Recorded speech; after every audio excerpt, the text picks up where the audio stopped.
Hi, I'm Gleb, and this is lesson about 5G scheduling. So we all know that 5G has very interesting technologies such as beamforming, massive MIMO, different bandwidth parts, subcarrier spacings, dual connectivity, supporting for URLC cases.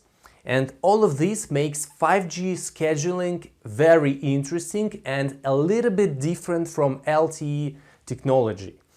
So we all know that 5G has a shared channel and control channel as in LTE. And user equipment in idle mode and in connected mode should understand and receive properly system information, paging, and other procedures, and should somehow to understand what frequency and time user equipment should use in order to receive shared channel information in downlink. So for that reason, base station send downlink control information, DCI. DCI in 5G is in form of core set. So user equipment monitor core set, and actually if you want to know more about core set, you can watch my video here. So user equipment monitors core set areas with DCI, with downlink control information, and this DCI is scrambled with specific RNTI in order to specify information for specific user equipment. So that's how user equipment can understand how information in downlink shared channel is allocated in time domain, in frequency domain, and in spatial domain even. So let's go and talk about a little bit more about DCI, about UCI in 5G networks.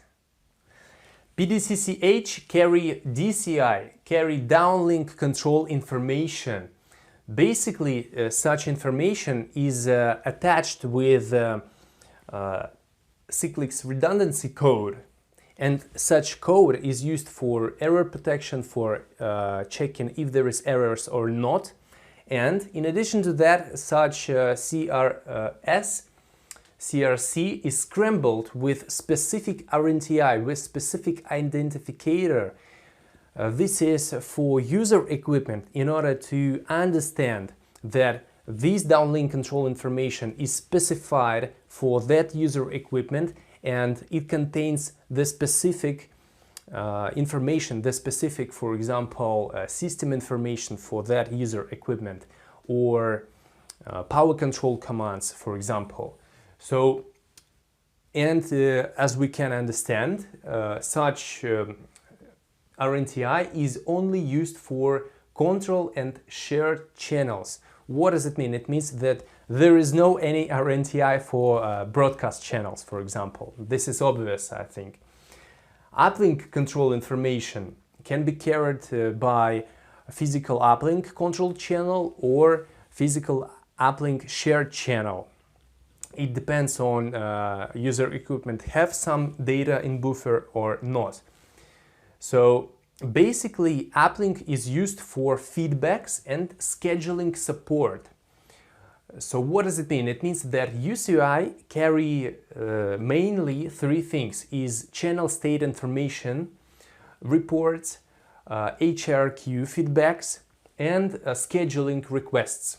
For example, let's look at this example. Base station transmit in downlink useful data via PDSCH, and base station wants to know how to transmit it. I mean, for example, how to beamform it,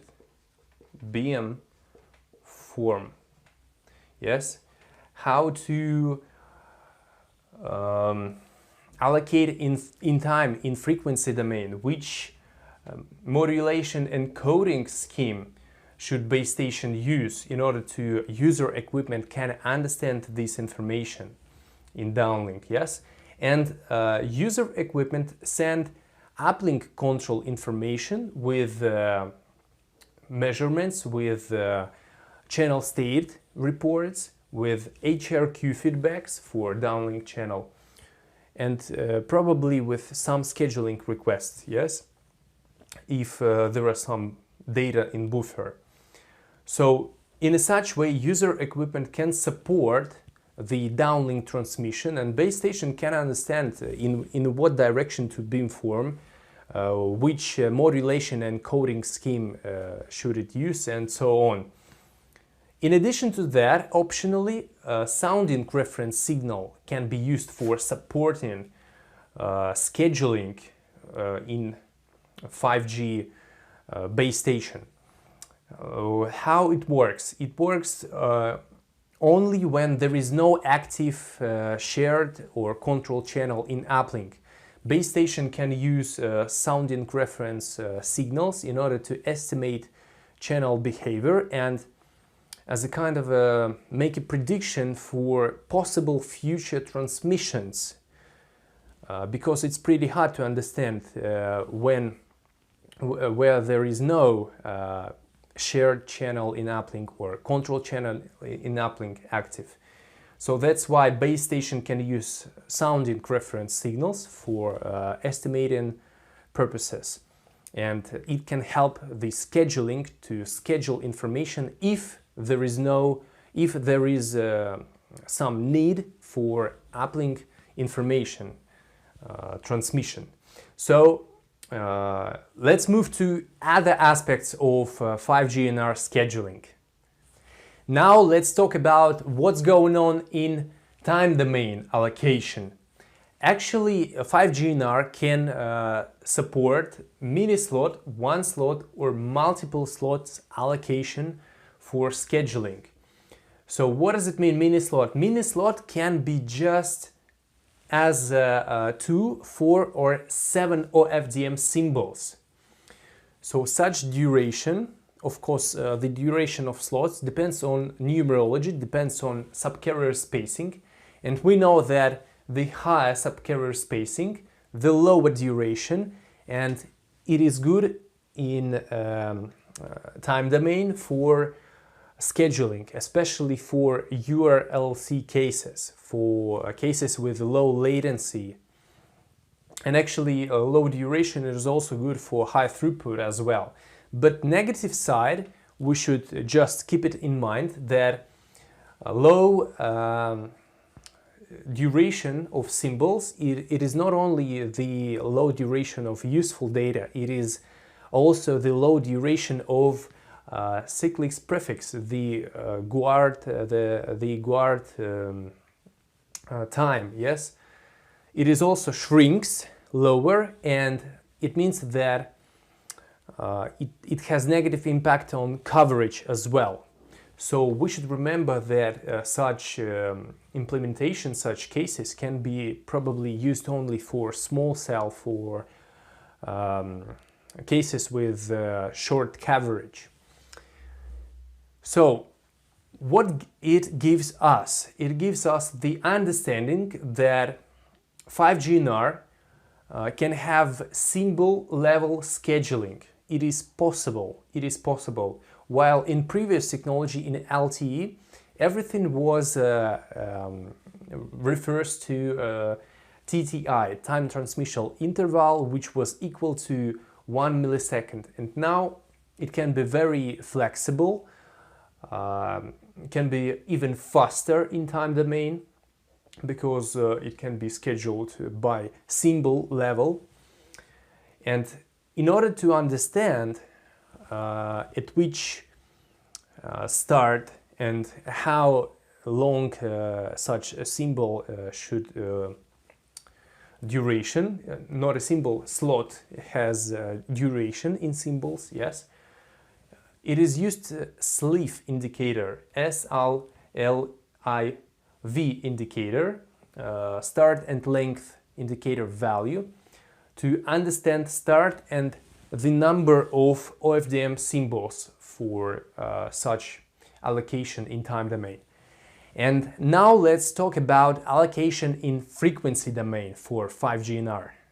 In frequency domain, there are still resource blocks with 12 subcarriers.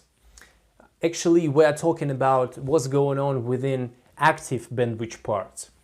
So there are two types of allocation. Type 0, it is non-distributed allocation in frequency domain, and resource blocks here as a form of resource block groups. The number of resource blocks in resource block groups depends on how large bandwidth part is.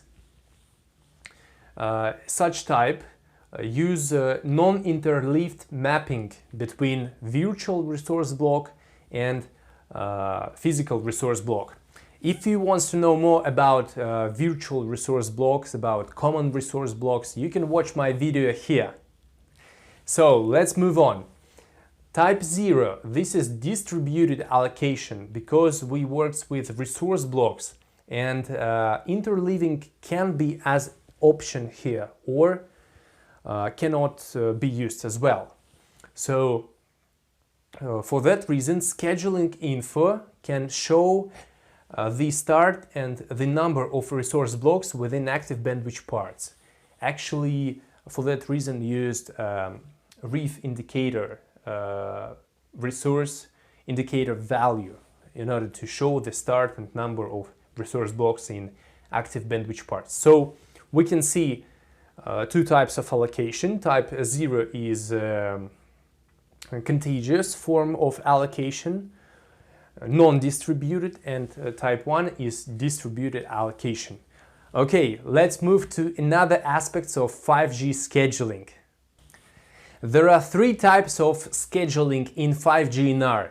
The first one is dynamic scheduling, then semi-persistent scheduling, and grant-free scheduling as a form of semi-persistent. Let's start with dynamic scheduling for 5G NR. Such type of scheduling is used for sporadic data transmission, for when there is no regularity in data transmission. So what does it mean? It means that user equipment may have some data in buffer, yes? Some pending data to transmit right now. And for that reason, user equipment send buffer status report or scheduling request to base station. And base station send uplink grant with the allowance of resource allocation for that. And only after that, user equipment can send information in uplink direction. So if there is another part of data needed to be transmitted, again, the same procedures can be repeated again. User equipment send buffer status report, for example. Base station send uplink grant. And only after that, data transmission. So this is dynamic scheduling. Another thing can be used for semi-persistent scheduling. So what does it mean?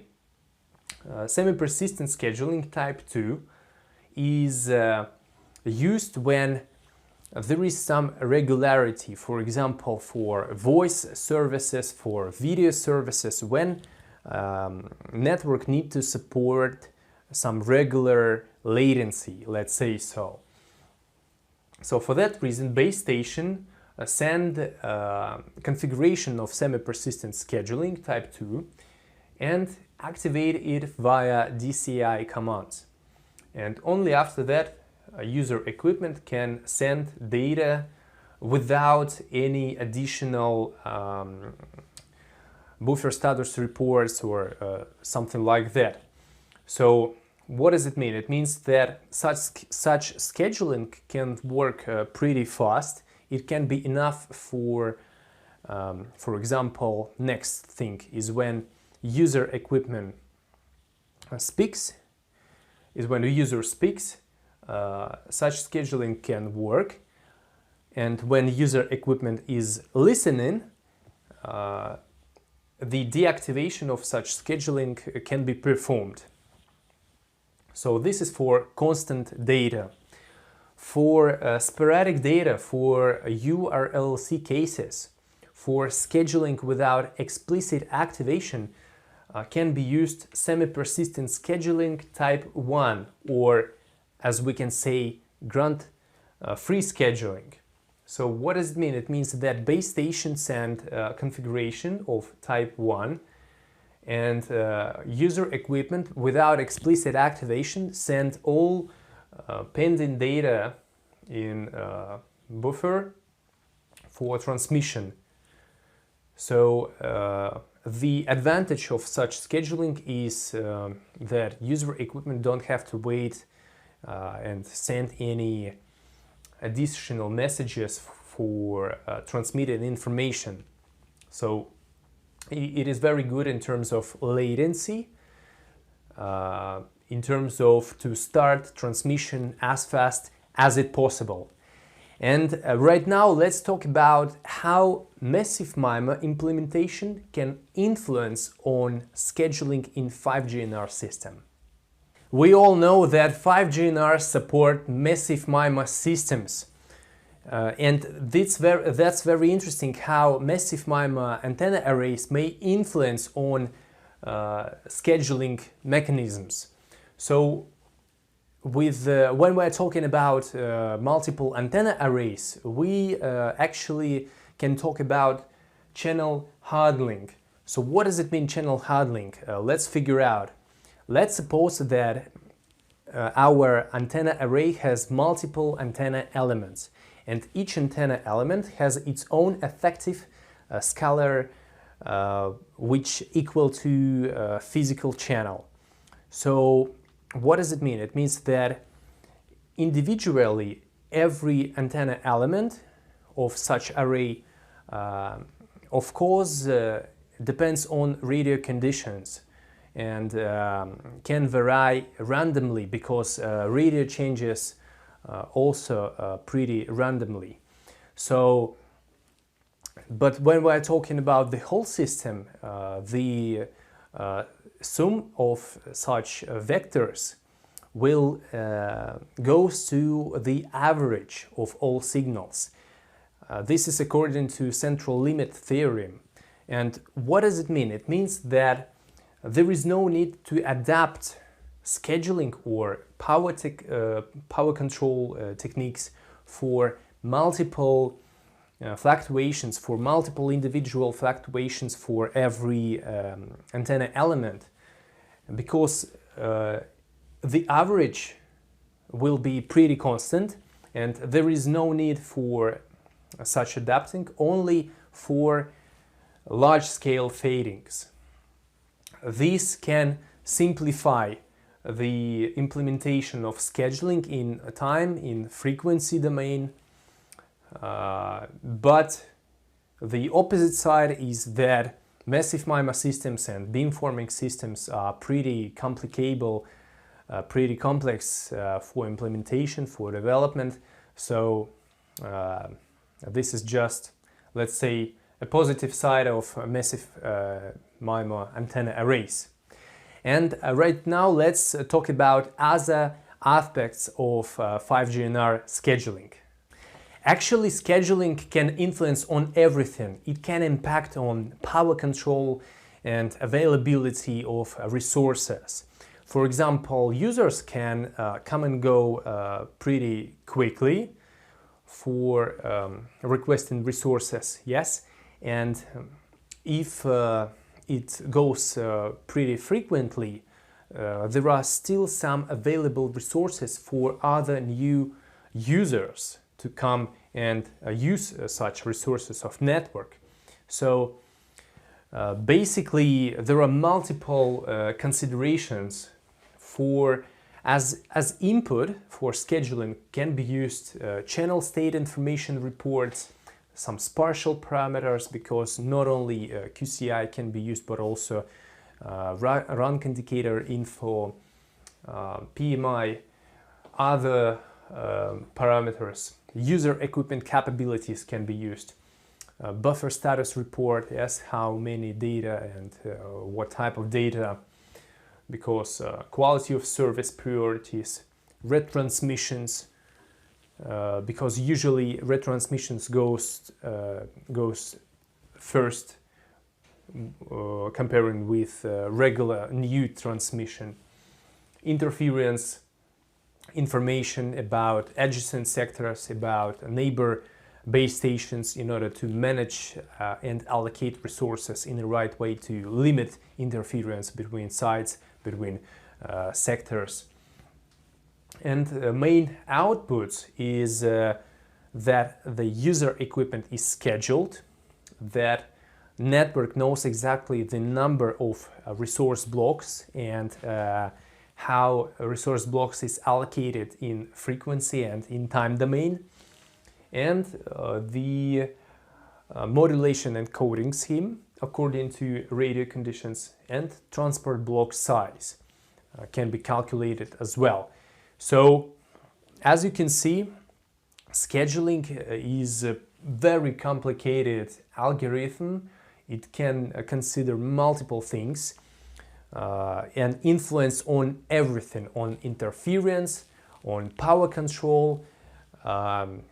So that's why scheduling, it is a kind of a feature, because there is no right and unique algorithm to describe it in specification. So that's why scheduling is usually just a feature for some particular vendors. Actually, even bandwidth part adaptation can be influenced by scheduling. For example, scheduling can choose the large bandwidth part for particular user in order to give the possibility for that user to upload or download information as fast as it's possible, and then leave channel, leave the available resources for other users. And there are multiple considerations, there are multiple algorithms. For example, scheduling can be even very smart with machine learning techniques. For example, it can learn how to allocate bandwidth parts with some particular power of each part in order to mitigate the influence between bandwidth parts, mitigate the interference between them, and this scheduling can learn how affected areas of bandwidth parts is affected basically, and it can be as a result for next scheduling periods. So as you can see, scheduling again and again, it may influence on everything. It is extremely important technology in 5G networks and in previous technologies as well. So that was my basic overview of 5G NR scheduling. If you like this video, you can like and subscribe to my channel. If you want to know more, you can ask any questions or comments in the comment section below, or send me your question via email. So stay tuned with IoT Understanding channel. Goodbye.